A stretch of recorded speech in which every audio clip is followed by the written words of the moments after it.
What I think that rapidly urbanizing contexts in the global South really help us to do is to shine a spotlight on questions on distribution in the urban built environment, and to what degree excluded informal parts of cities, territories of cities, get included in the formal infrastructures of cities. And so in shining a light on that question, I'm then able to move outwards and show actually questions about the urban built environment and inclusion in the infrastructures of the urban built environment are in many ways not only a global South question, but actually quite central to politics in global North cities as well. And we can kind of rethink those cities through frameworks generated from a Southern comparison.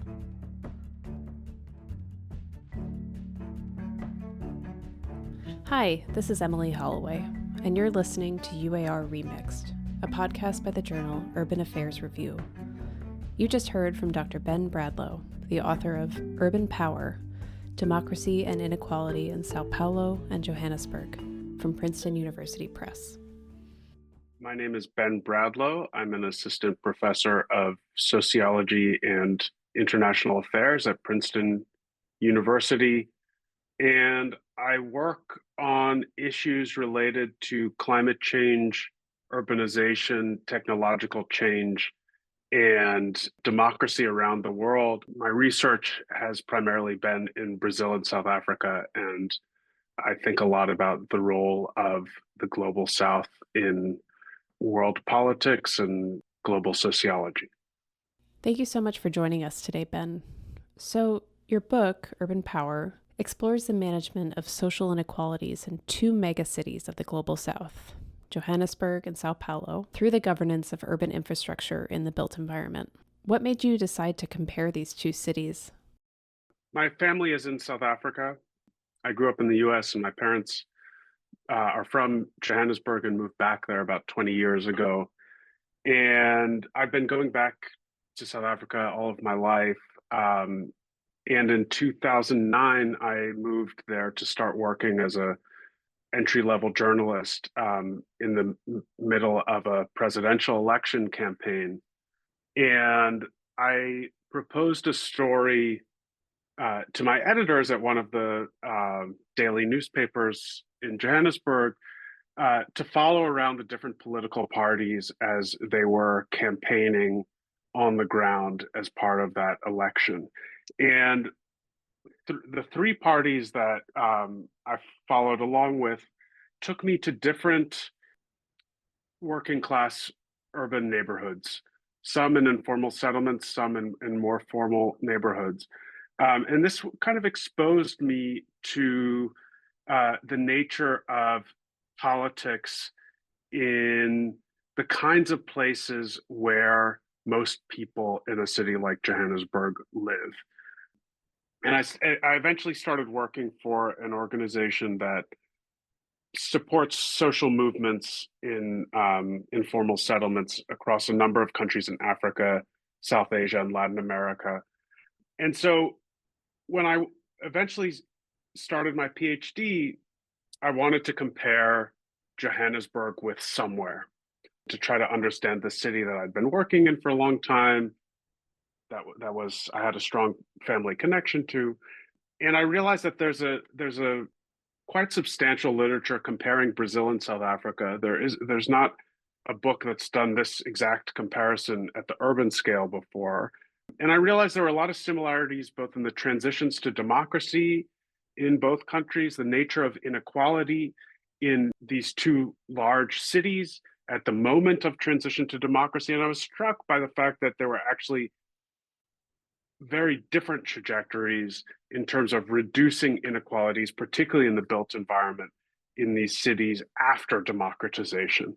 And so it was that divergence, that puzzle, as it were, that motivated me that this could be a good project to pursue, with the idea of eventually writing a book about it. So your book is primarily concerned with understanding and analyzing the specific conditions and contexts under which different forms of social mobilization actually translate into concrete state actions that could address unequal distributions in these megacities. And you use two key terms to probe at this issue of what you call urban power: embeddedness and cohesion. Could you unpack this framework for our listeners a little bit? How does the urban built environment factor in here? So in the book, there are three main empirical chapters which look at three policy arenas, which are housing, sanitation, and collective transportation. And the argument that I develop out of the examination of these three policy areas um, is that it's a configuration of two factors that explain why some cities are more effective than others in reducing inequalities in the built environment. The first is what I call embeddedness, which is the embeddedness of a local state in a sphere of civil society. And in particular, I focus on a sphere of housing movements in civil society. And the second is what I call cohesion, which characterizes the internal coordinating capacity of the local state. And there are two dimensions of cohesion that we can think of. The first is a horizontal dimension, which is the capacity to coordinate across line agencies within local government, because often for intervening in the built environment in areas like housing, sanitation, and transportation, you need to coordinate across multiple agencies. And also a vertical dimension of cohesion, coordinating across local, state or provincial, national or federal government. And so those two factors taken together, I develop a typology of different kinds of regimes for intervening in the urban built environment based on variation in configuration of embeddedness and cohesion. And so, what's the genealogy of this framework? Where does your book make interventions in these debates in urban sociology, international development, even political sociology? A lot of this terminology of embeddedness and cohesion is kind of very explicitly inspired by work on national developmental states. Most notably, the book by Peter Evans on embedded autonomy, which compares Korea, India, Brazil, and what was then called Zaire, now Democratic Republic of Congo, to understand why some developmental states are more effective at unlocking economic growth in mid to late 20th century. And so in a way, what I'm doing is taking a lot of the ideas that Evans developed focused on a national economy, really focused on a single ministry and national governments, and bringing it down to an urban scale where the nature of social actors is much more diffuse than the role of kind of, basically he's focusing on the role of business elites and the way that they interact with a single bureaucratic agency in national developmental states. But the social sphere is much more fragmented and diffuse at the urban scale. Perhaps even more so, the state apparatus at the local level is much more fragmented and diffuse than the single agency that Evans was looking at the national level. And so what I do is I adapt these terms to an urban context that requires a kind of reformulation and re-theorization of how these ideas might be applied. And then taken together, I suggest that the terminology of urban power can help us to understand what these coordinating dynamics taken together mean for attempts to actually intervene in distributional questions in the built environment.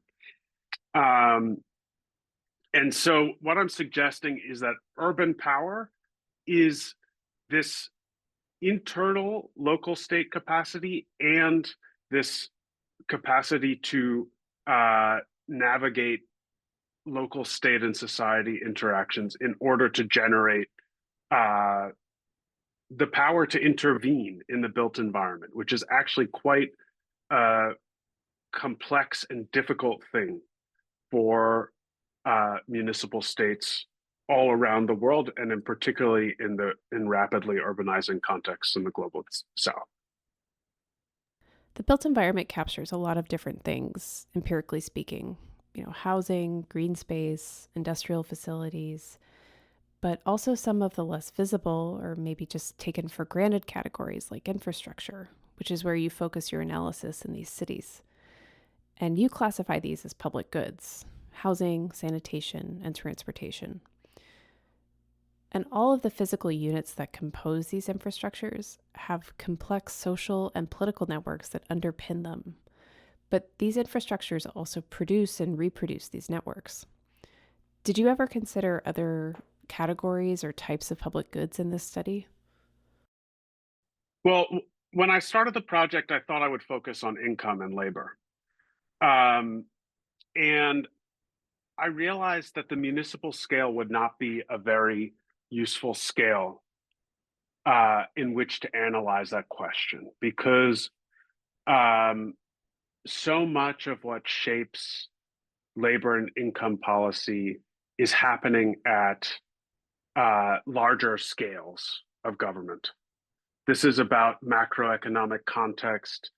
A lot of it is how national policies filter down to the local level. We certainly see various kinds of local economic strategies, but whether these succeed or fail are very often determined by actions taken at more aggregated scales of government. And so I decided that wouldn't be a very fruitful approach if I wanted to look at the municipal scale. But the other thing that has often come up in discussions and lectures about this book is education policy and security policy / policing. And the big difference between the kinds of policy areas that I look at in housing, sanitation, and transportation, and these areas like education and policing, is that education and policing, there's always a physical infrastructure component to it, like a school or a police station or something. And where those are located does make quite a difference often. But so much of what matters for those policy arenas is about the management of the teacher or the management of the police officer. It's about a human infrastructure first and foremost, whereas the output, there's always a human. I mean, I'm a sociologist, so the human infrastructure is always going to matter no matter what policy area we're talking about. But there's a physical output in the built environment. It gives it a particular kind of tractability to analyze, but it also means it's a distinct kind of function for state action compared to the kinds of outputs that we would associate with education and policing, where it's about like test scores or educational achievement measured in other ways, or reductions in crime and things like that. So the output is a social output. It's not a physical output. I'm a geographer, so I'm obligated to ask this question, but I'm wondering if you can talk a bit about the significance of geography, of place and territory to this investigation. I think it's still quite common in some social science fields to sort of take geography for granted, to treat place as a kind of receptacle for the various social activities and conflicts that are simply staged like it's in a vacuum. And I think your book is very attentive to geography, particularly when thinking about political questions like territory. One thing that I discuss quite a bit is efforts in São Paulo to upgrade informal settlements that are located next to a water reserve called Guarapiranga. And this is an area that the state level sanitation company was very loath to service because it was very flood prone. And basically, there was a huge desire to move everybody who lived in those informal settlements away from that area entirely. But one of the key achievements of the Sao Paulo city government, and actually this was under a center-right government that followed a center-left government, was to use a provision of the city's master plan that calls for what are called zones of special social interest, which allows the municipality to upgrade informal settlements without finalizing individual land title for every home. The city was able to use that law to enable the state level sanitation company to extend sewers and sanitation services to this area that was particularly difficult as an engineering question due to its proximity to this water reserve. So in that sense, from an analytical perspective, when you see a city able to overcome a challenge of geography like that, that to me suggests that quite a great deal of capacity has been developed internally within the local state. So in that sense, thinking about the geography or even the physical topography is a way to help understand what is significant, what is actually significant about these efforts to extend services like sanitation. I'd really like to learn more about your fieldwork.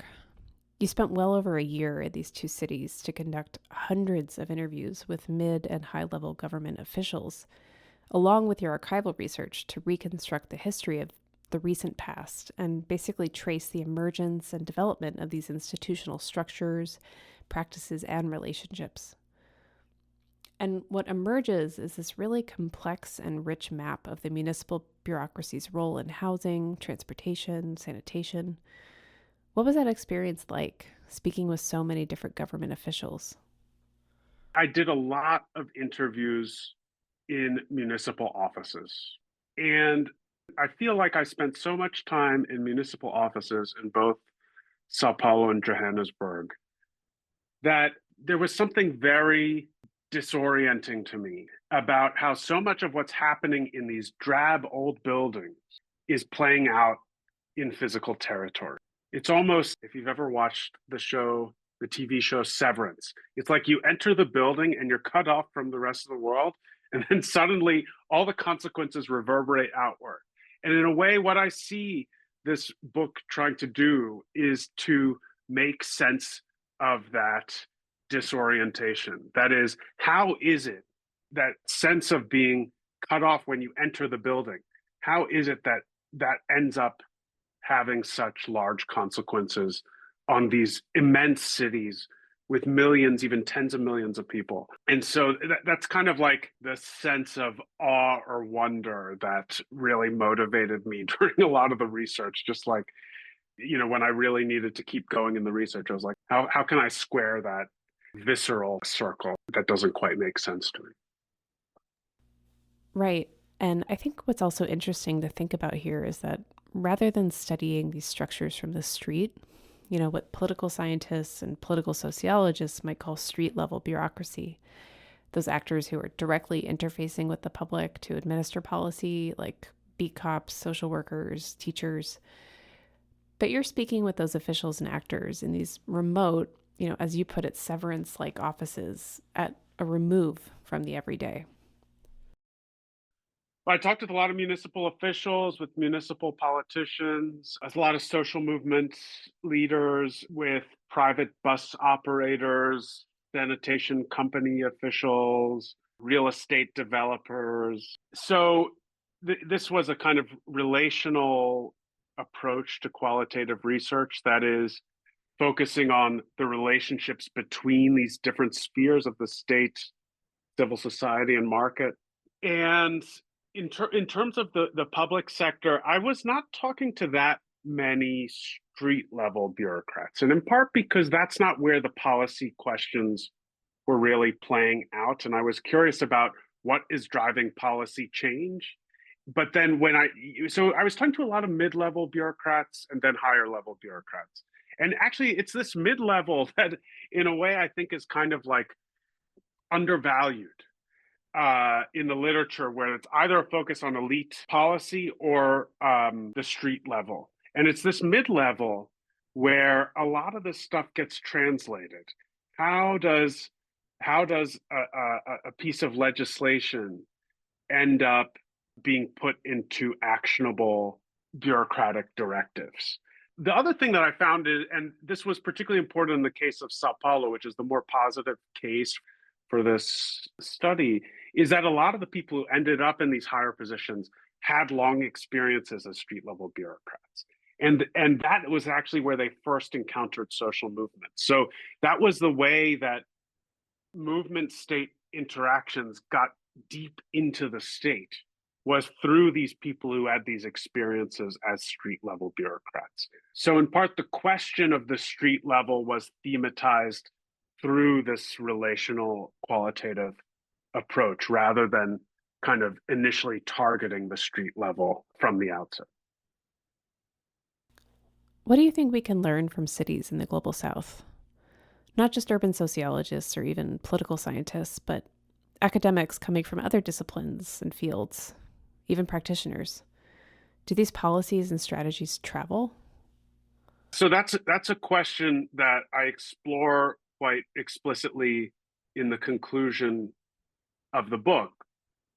And I try to illustrate what might be some cases outside of Sao Paulo and Johannesburg that this approach could be helpful to understand. So the kinds of cases that I look at span global South and global North contexts. I think this framework allows us to see similarities, for example, between a number of Indian cities and Flint, Michigan, and the way that these both can be seen as examples of low embeddedness and low cohesion, where you have distinctly poor outcomes in distributional questions in the built environment, particularly related to water and sanitation infrastructure. I also discuss Chinese megacities as an example of high embeddedness and low cohesion. So this is extending to authoritarian urban contexts but China is always an interesting case for urbanists because it's kind of, according to conventional definitions, an authoritarian environment, but highly decentralized, such that municipal scale matters quite a lot, and subnational government is actually where most of the action is in the Chinese government, if you look, for example, at fiscal expenditures. And yeah, I talk about a European case like Amsterdam. So the goal here is that this is a framework generated from a comparative study in 2 cities that can then be extended outwards in very different contexts across the world. But what I think that rapidly urbanizing contexts in the global South really help us to do is to shine a spotlight on questions on distribution in the urban built environment, and to what degree excluded informal parts of cities, territories of cities, get included in the formal infrastructures of cities.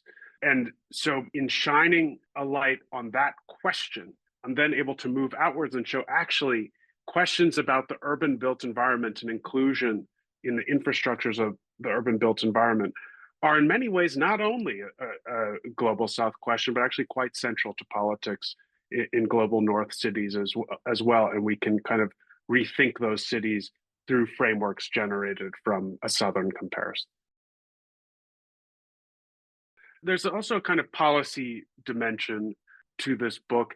The way that I frame it towards the very beginning and end of the book is to say, in a climate changed world, we have to rethink anew what drives capacities to intervene in the built environment, because so much of the urban question in a climate change world is about how you manage the built environment and how you change the built environment. And so what this book is suggesting is it's not a policy recipe by any stretch of the imagination, but it's suggesting here are a set of analytical tools to understand what is going to make some cities more capable or effective of intervening in the built environment to address a set of climate change concerns that have renewed interest in the built environment in the city more generally. I want to sit with comparison for a minute here, as it functions to frame but also guide your work. So you mentioned in the final pages of the book how this approach generated what you call counterfactuals, a reflection on the paths not taken. And comparative urban studies have been so integral to innovating on these sort of hegemonic, dominant ideas about urbanization. The book is trying to carve out a way for thinking about comparison that cuts against two different poles of how debates around comparison are currently portrayed in the literature. So, on the one hand, there's long been an effort to generate universal urban theory. That is, that all cities follow very similar patterns of development. And then, particularly among a group of scholars who have focused on urbanism in the global south, there's been an effort to say, actually, the global south is distinct, and the comparative project that's generated from the global south should focus instead on the incommensurability of southern cases to northern cases. And what this approach is trying to intervene to say, actually, we do need to be attentive to what is new and different about the global south, but we can reconstruct theory from the south in order to speak also to the north in a way that's not just about a single universal theory, but actually that's about accounting for variation. And so that's what this book is trying to do theoretically within the social sciences.